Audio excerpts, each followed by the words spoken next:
So, hello everyone, welcome back to my channel. Today I am here to do the Margaret Atwood Adventure Tag, and I saw this on Lady Jane Books and I wanted to try it because I found that the questions were really exciting and interesting. And well, of course I didn't get tagged because I have a low amount of subscribers for now because I've just started and such, but I really wanted to try this, so let's dive in. So question number one. Before publishing her first collection of poetry in the early 60s, Margaret Atwood had several other jobs, including working at summer camps. What was your first job? So my first job was working at this little corner shop in order to get money to pay for some high school classes. And yeah, it worked out really well. It was tough because you're on your feet all the time, but that was actually my first job and I loved it. I loved it. So question number two. While growing up, Margaret Atwood's family spent several months each year living in the bush in northern Ontario. What is the survival skill that you would have had that would have helped you to survive living off the grid? So I grew up in a village area, it's a forested area, it's fishing and farming mostly. And when I say forested area, there is forest all around. So I grew up loving to camp, loving to cook outside. So I can light a fire and I can cook a good meal. Let me tell you a good meal. I love cooking, I love camping. So I can light a fire and I can cook meals, or a really good meal on an outdoor fire. I love it. The smoke burns your eyes, but listen to me, when you taste that food, amazing. It's all worth it. Question number three. Margaret Atwood grew up reading comic books. Do you have a favorite comic book or a comic book character? I had loved Archie. I used to buy the newspapers just to get the Archie comic. I loved Archie and I used to get access to it when I go to school in primary school. There were a few of them, and there was this other one, Snoopy. Oh my gosh, I had loved Snoopy. I loved that. There was a series, a collection of the books in my primary school library, and I devoured them. Question number four. Margaret Atwood is not only a poet and author, she has also illustrated books and shown her creativity in so many other ways. What are some ways that you are creative? So I also do snail mail, so I love decorating my letters and such. I also do a lot of journal spreads. That is linked down below. So I have a channel that is exclusive for doing, and I'm trying to see if I have a journal close by where I do one of my spreads, but no. I have a channel exclusive for journal spreads, and I have a snail mail channel. Both of them is linked down below. So I love creating, I love making flipbooks, I love making journal spreads. Creativity, you name it, I love it. Number five. Some of Margaret Atwood's writing is inspired by myths, folk tales, and fairy tales. What is your favorite myth, folk tale, or fairy tale, and why? One of my favorite myths, so let me start by mythical creatures. I love unicorns, I love mermaids. Some people say they do not exist, and I love fairies. I literally would not destroy a toadstool. I would not, because I think that is the home of a fairy. One of my most favorite fairy tale is Alice in Wonderland. When I read Alice in Wonderland when I was younger, I was totally drawn to the book. I did reread it quite recently, and Alice in Wonderland has so many life lessons in it. I like when the Mad Hatter said, "We are all mad here, aren't we all? We are all very mad here. In some kind of way, we are all very mad here." That book has taught me a lot, and a lot of the quotes and the way that the book was put together is just mesmerizing. It's awesome. There are many other fairy tales that I like too. So Margaret Atwood, number six. Most well novel is The Handmaid's Tale. What is a task or chore you wish you had a maid or servant for? And after this video, I'm going to wash. I am going to wash. I do not like washing. Give me to cook, give me to clean any day, anytime. I would master that for you. I do not like washing. Can I get a servant for washing, please? Number seven.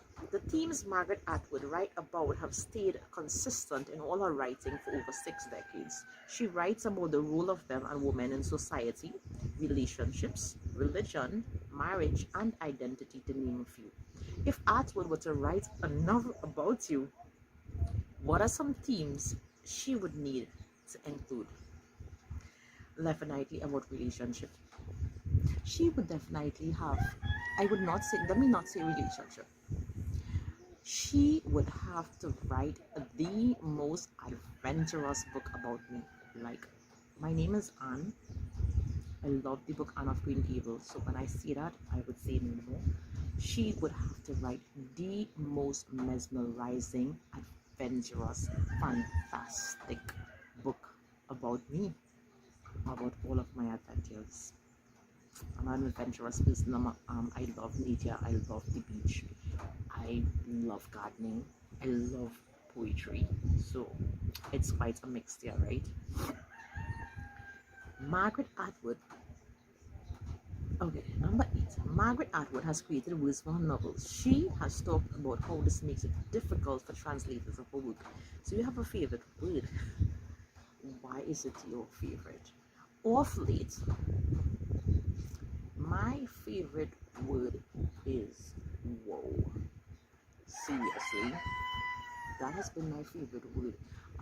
That is two words, but I use them together. A lot of things shock me these days, and I don't react.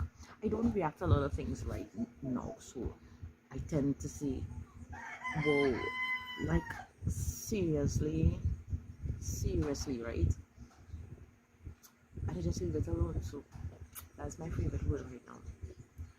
Number 9. Margaret Atwood was born in Canada and lives in Canada now, but she has also lived in other countries like the United States, England, France, Germany, and Scotland. What country have you lived in, and or what is another country would you like to live in? I have not lived in another country, but I have visited Grenada. I would love to live in Grenada. I would love to live in Grenada.